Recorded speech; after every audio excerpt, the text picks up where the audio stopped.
Hello, today we're here with Ronald Kelly, and Ron has a story to tell about how he was led to use EMDR, eye movement desensitization and reprocessing, to help him to recover from some post-traumatic symptoms that he had. And I'm going to let you take over, Ron, here. Nice to see you today. Oh, thank you, Elaine. And I wonder if you could tell us a little bit more about how it was that you developed the conditions that you had in your life that let you know that you had post-traumatic symptoms. Well, the only time I knew anything about post-traumatic symptoms was when I went to the VA in about 2006. And it's there that they discovered that I had it. I knew there was something wrong with my life. I had no clue as to what it might be. And I think I developed the post-traumatic stress disorder in the service. And possibly it could be back when I was a child. I don't know exactly where it manifested. But I think it was more than just one incident. I think it was a series of incidents. I was a jet pilot in Korea, there to do 100 missions. And the Chinese were threatening to come down and make the war, bigger. And then finally it was over, and we were supposed to have a contract of 100 missions. They didn't have people, reinforcements, so they extended our period. I did about 300 missions, some of which were down in Formosa, working with the Chinese, and there was a lot of death, a lot of things happening, and that's where I figure I probably developed the EMDR, or not the EMDR, but the post-traumatic stress disorder. I've had several plane crashes. I would be a test pilot for all the planes that went through the working on.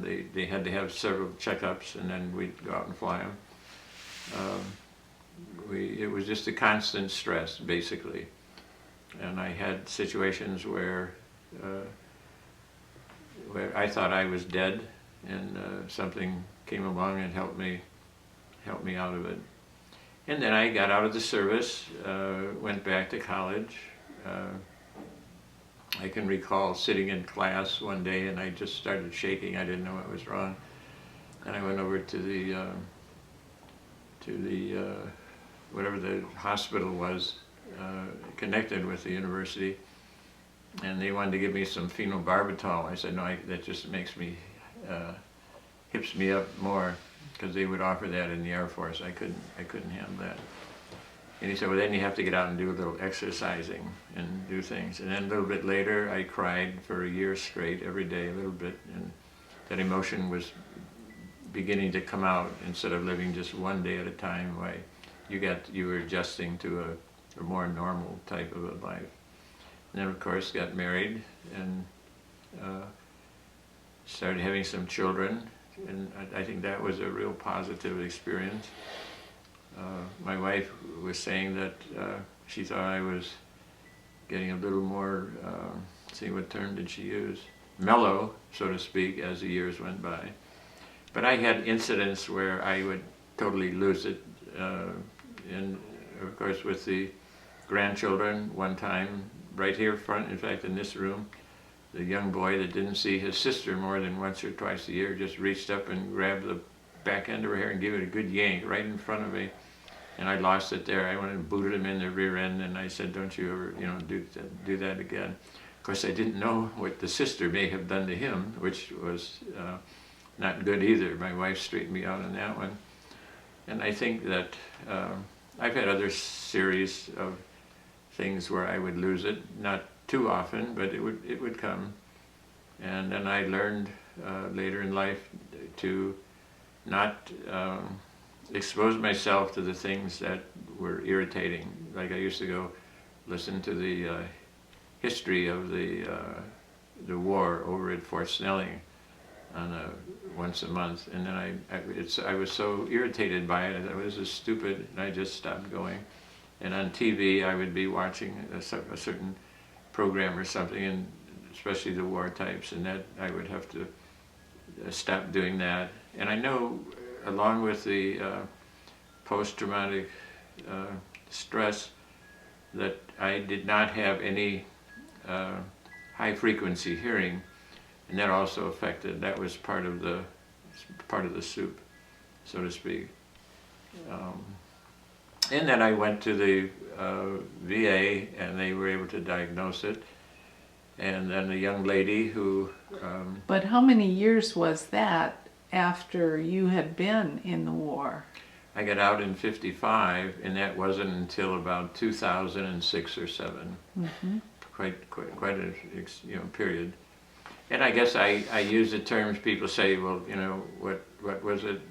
How do you describe it? I would say, well, I'm a 12-cylinder car with about 6 cylinders operating, because I wasn't totally capable in earnings or in any projects. I was just able to do about 50% of them, and that after having the EMDR, I felt that baggage had been removed from my life, and I feel that now. It's a very good feeling to not have that where it should be. Your trauma in the right part in your body. You just didn't have time to process it at the time. Yes. You just had it, and I had one after another, after another, after another. It wasn't just one trauma. It was a pretty well steady diet of trauma at that time. Now, you must have some questions. Well, I wonder if you'd say a little more about you were diagnosed with this, and then how did you find the EMDR? Okay. There was a little gal who went to school with my daughter, and she and I was telling her that they diagnosed me with that. And I also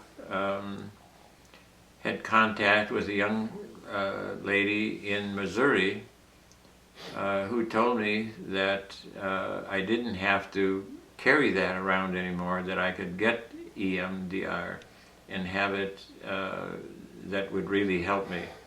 And so I got on the internet and located a person up in White Bear Lake, because I couldn't drive at that time. I'd had the bypass, and we talked about it, and he explained more or less what it was. He was licensed in it.